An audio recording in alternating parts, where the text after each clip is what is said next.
Mulheres que correm com lobos. Clarissa Píncola Estes. La Loba. Existe uma velha que vive num lugar oculto de que todos sabem, mas que poucos já viram. Como nos contos de fadas da Europa Oriental, ela parece esperar que cheguem até ali pessoas que se perderam, que estão vagueando ou à procura de algo. Ela é circunspecta, quase sempre cabeluda e invariavelmente gorda, e demonstra especialmente querer evitar a maioria das pessoas. Ela sabe crocitar e cacarejar, apresentando geralmente mais sons animais do que humanos. Dizem que ela vive entre os declives de granito decomposto no território dos índios Tarahumara. Dizem que está enterrada na periferia de Fênix, perto de um poço. Dizem que foi vista viajando para o sul, para o Monte Alban, num carro incendiado com a janela traseira arrancada. Dizem que fica parada na estrada perto de El Paso, que pega carona aleatoriamente com caminhoneiros até Morelia, México, ou que foi vista indo para a feira, acima de Oaxaca, com galhos de lenha de estranhos formatos nas costas. Ela é conhecida por muitos nomes: La Huesera, a mulher dos ossos, La Trapera, a trapeira, e La Loba, a mulher lobo. O único trabalho de La Loba é o de recolher ossos. Sabe-se que ela recolhe e conserva especialmente o que corre o risco de se perder para o mundo. Sua caverna é cheia dos ossos de todos os tipos de criatura do deserto: o veado, a cascavel, o corvo. Dizem, porém, que sua especialidade reside nos lobos.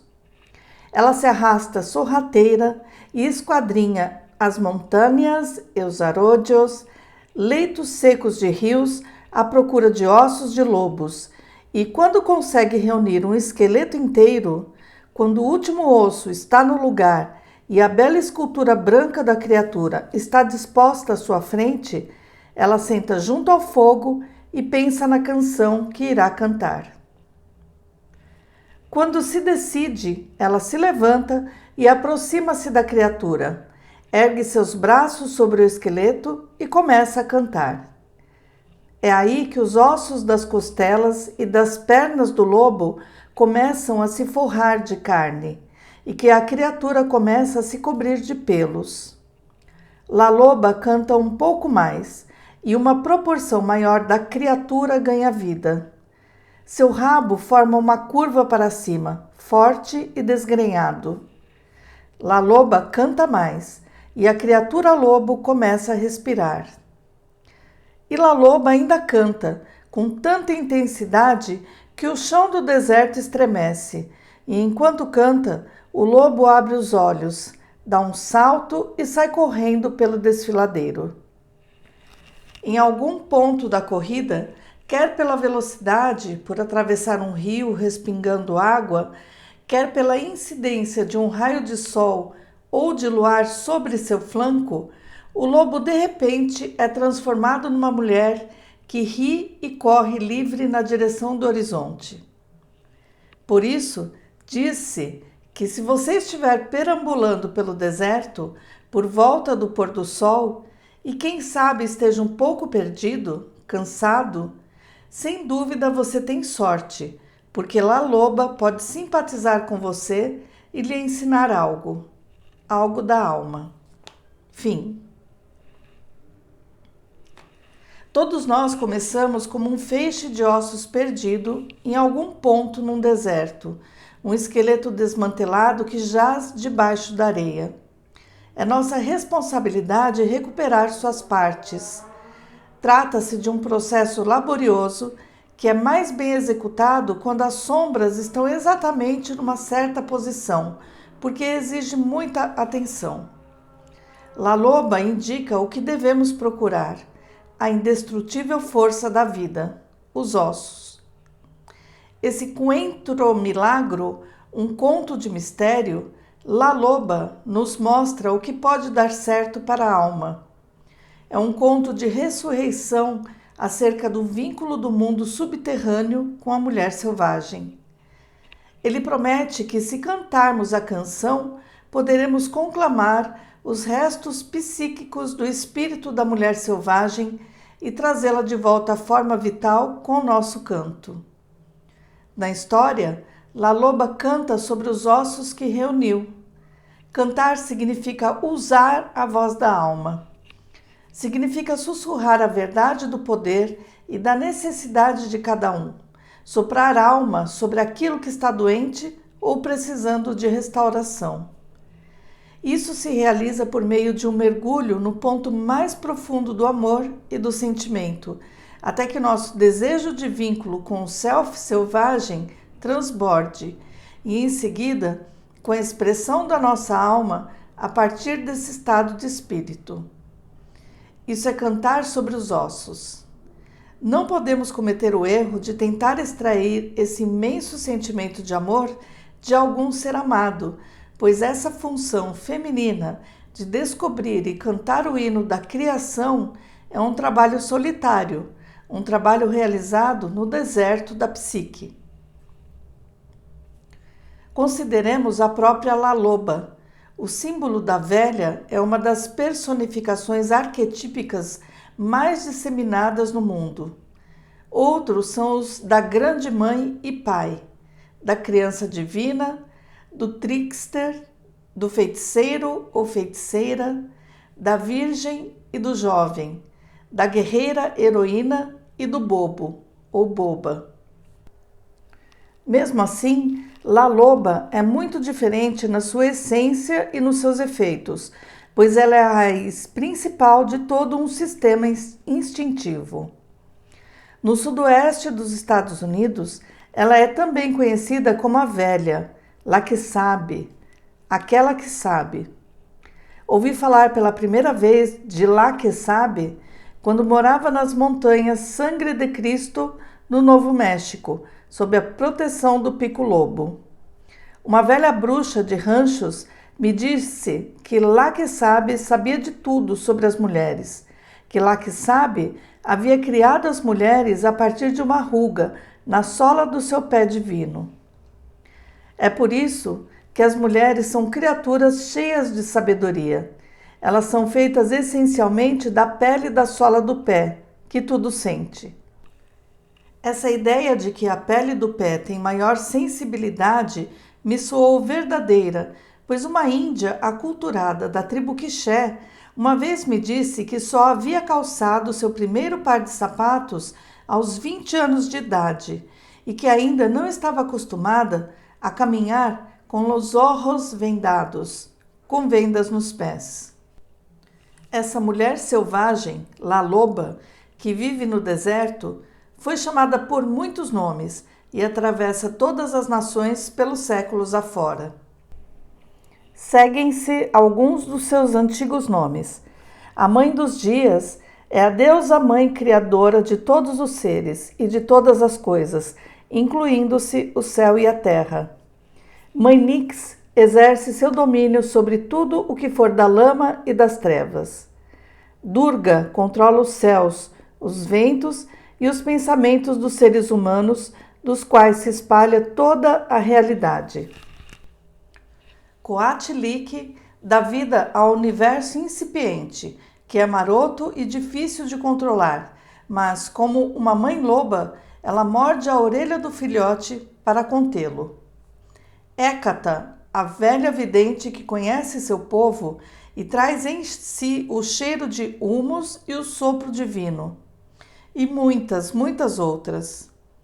Essas são as imagens do que e de quem vive aos pés dos morros, longe no deserto, lá nas profundezas.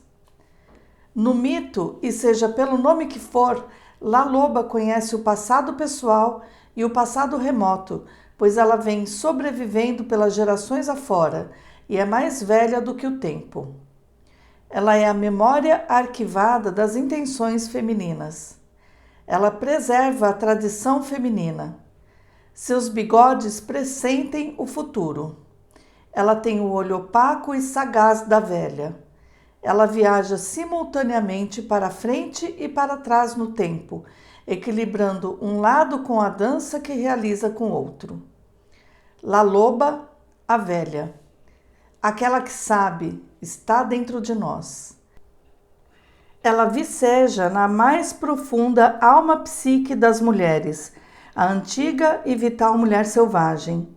A história de La Loba descreve sua casa como aquele lugar no tempo no qual o espírito das mulheres e o espírito dos lobos se encontram. O lugar onde a mente e os instintos se misturam, onde a vida profunda da mulher embasa sua vida rotineira. É o ponto onde eu e o tu se beijam, o lugar onde as mulheres correm com os lobos. Essa velha está entre os universos da racionalidade e do mito. Ela é a articulação com a qual esses dois mundos giram. Esse espaço entre os mundos é aquele lugar inexplicável que todas reconhecemos uma vez que passamos por ele, porém suas nuances se esvaem e têm a forma alterada se quisermos defini-las, a não ser quando recorremos à poesia, à música, à dança ou às histórias. Existem especulações acerca de o sistema imunológico do corpo humano achar-se enraizado nesse misterioso terreno psíquico, bem como os impulsos e imagens místicas e arquetípicas, incluindo-se nossa fome de Deus, nosso anseio pelos mistérios e todos os instintos sagrados e mundanos. Alguns sugeririam que a memória da humanidade, a raiz da luz, a espiral das trevas, também se encontram ali. Não se trata de um vazio, mas do lugar dos seres da névoa, onde as coisas são e ainda não são, onde as sombras têm substância e a substância é diáfana. Uma coisa a respeito desse espaço é certa: ele é antigo, mais velho do que os oceanos. Como La Loba, ele não tem idade, é atemporal. O arquétipo da mulher selvagem dá sustentação a essa camada e emana da psique instintiva. Embora ela possa assumir muitos disfarces nos nossos sonhos e experiências criativas, ela não pertence à camada da mãe, da virgem, da mulher medial, nem da criança interior. Ela não é a rainha, a amazona, a amada, a vidente. Ela só é o que é. Chamem-na de lá que sabe, aquela que sabe. Chamem-na de mulher selvagem, de La Loba. Chamem-na pelos seus nomes nobres ou pelos seus nomes humildes. Chamem-na pelos seus nomes mais novos ou mais antigos. Ela continua sendo apenas o que é. A mulher selvagem como arquétipo é uma força inimitável e inefável que traz para a humanidade um abundante repertório de ideias, imagens e particularidades. O arquétipo existe por toda parte e, no entanto, não é visível no sentido comum da palavra. O que pode ser visto dele no escuro não é visível à luz do dia.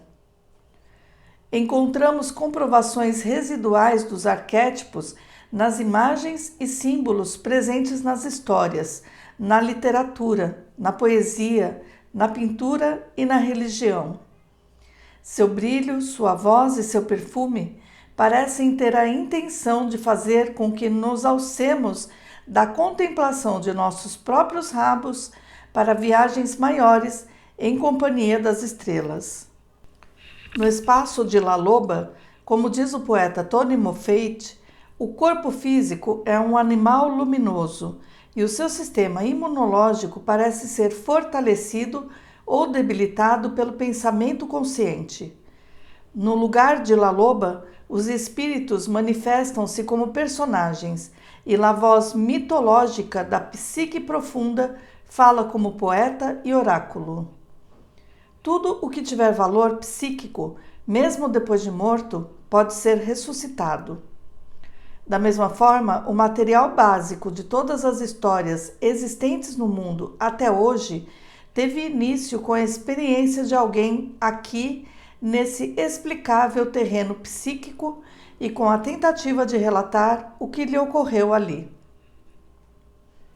Existem vários nomes para esse espaço entre os mundos. Jung chamou tanto de inconsciente coletivo e psique coletiva, quanto de inconsciente psicoide, referindo-se a uma camada mais indescritível do primeiro. Ele considerava esse último um lugar em que os universos biológico e psicológico compartilhavam as mesmas nascentes, em que a biologia e a psicologia talvez se pudessem fundir, influenciando-se mutuamente. Desde a memória humana mais remota, esse lugar, quer o chamemos de Nod, de lar dos seres de névoa, de fissura entre os mundos, é o lugar onde ocorrem aparições, milagres, imaginação, inspiração e curas de todas as naturezas. Embora esse local transmita imensa riqueza psíquica, ele não deve ser abordado sem antes alguma preparação, pois é grande a tentação de nos afundarmos alegremente no prazer da nossa estada ali. A realidade consensual pode, em comparação, parecer menos interessante.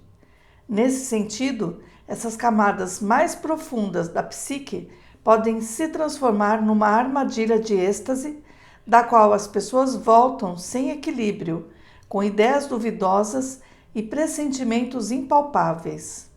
Não é assim que deve ser. A pessoa que volta deve estar completamente purificada ou ter sido mergulhada numa água revitalizante e inspiradora, algo que deixe na nossa pele o perfume do que é sagrado. Cada mulher tem acesso potencial ao rio abajo rio, esse rio por baixo do rio. Ela chega até ele através da meditação profunda, da dança, da arte de escrever, de pintar, de rezar, de cantar, de tamborilar, da imaginação ativa ou de qualquer atividade que exija uma intensa alteração da consciência. Uma mulher chega a esse mundo entre mundos através de anseios e da busca de algo que ela vê apenas com um cantinho dos olhos.